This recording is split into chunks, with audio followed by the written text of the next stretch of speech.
Hi mga karag-karag! Welcome back to my vlog. Isang magandang umaga sa inyong lahat mula dito sa Lasak City. At dahil unang araw nga sa pagpasok sa buwan ng Abril, of course, maaga yung chismisa na magaganap for today's vlog mga karag-karag. Kita nyo naman sa ating minoposal, unlimited na pa fashion distraction look, diba?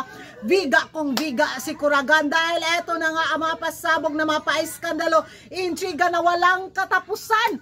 Ito nga ang si Paring Raul at sisitang na kung saan nagbulgaran galore mga karag-karag na walang bayaran na nangyayari sa pagbili ni Raul sa kalahati ng share sa Miss Universe organization. Sa mga pinalabas na mga dokumento ngayon, ako, nilatag na ang mga ilang 00000. Ang dami kasing 00 mga karag-karag. Ang laking mga milyones, yung mga pinag-uusapan nila na yun, hindi pa binigay ng buo ni Paring Raul ang kabuang bayad sa niya sa Miss Universe organization. Magiging reaction ko nito mga karag-karag, tusuhan lang yan nilang dalawa. Kailangan nilang pag-ingayin bitaw ang Miss Universe, walang bago. Lumang tugtugin kung sa kuan pa kinaraan galore. Yung mga to talaga naghahanap ng atensyon sa social media. Kung maglabasan sila ng bawhala, maglabasan sila.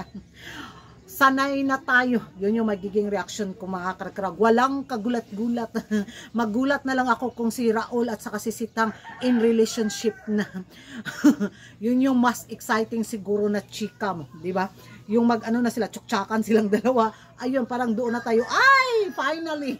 Diba? Pero yung mga ganito, mga reveal nila, ay, next page. Yun yung magiging reaction ko. So, sabi nga ng kachismisan ko mga karag-karag, yun, kinarma daw si Sitang, di ba? Kasi alam naman daw sana ni Sitang kung ano yung pa-background nitong si Paring Raul na hindi rin ito nagbabayad sa kanyang mga empleyado. So, ngayon, biktima daw si Sitang. Pareho naman sila. Wala, Joy, wala tayong mapili sa dalawang tuba. Sinira lang nila yung legacy ng Miss Universe pageant. Sa kanila mga pa-iskandalo, mga pa-intriga. What next? Binisayon tani pag in English. sanay na tayo, diba, sa mga pasabog kunyari nila na which is parang drama system lang yung nangyayari. Kailangan kasi ng Miss Universe organization na yung engagement sa social media para kumitang kabuhayan naman yung mga nila, pages nila, di ba, yung mga channel nila. So, kailangan talaga yun ng Miss Universe organization. So, ano yung paraan para mapag-ingay yung nila, mga sirkulasyon nila sa social media? Yun nga, kailangan nilang gumawa ng drama, kailangan nilang gumawa ng pa-eksena, kailangan nilang kunyaring gumawa ng mga pa-intriga, iskandalo para ayun, sabog yung engagement galore nila. So, sinong nakinabang, sila lang din sa kanilang mga kagagahan at kagaguhan.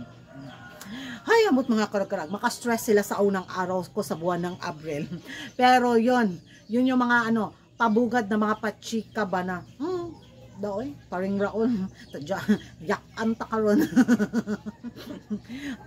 Tagbawan dyan is Paring Raul. Si Sitang naman ay ali diri sa Lasak City. Daghandrik butakal.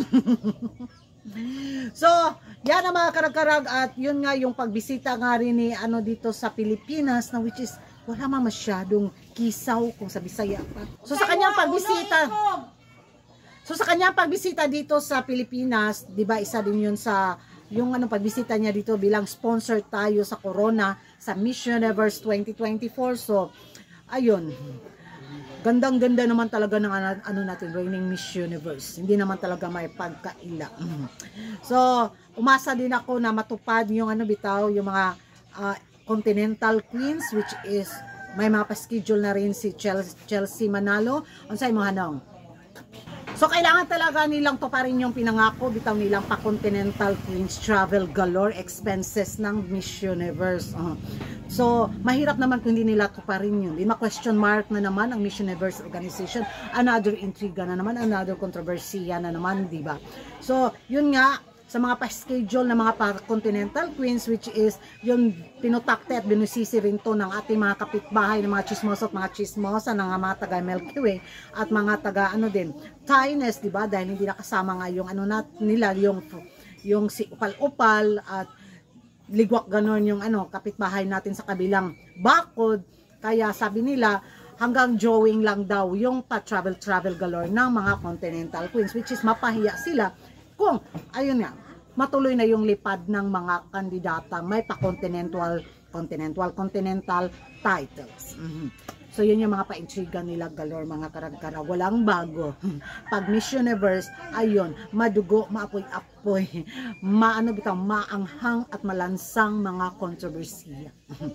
So ewan ko sa inyo mga karag-karag kung ano yung magiging reaction nyo dito nga sa hindi daw pagbabayad pa ni Paring Raul sa pagbili sa Miss Universe organization.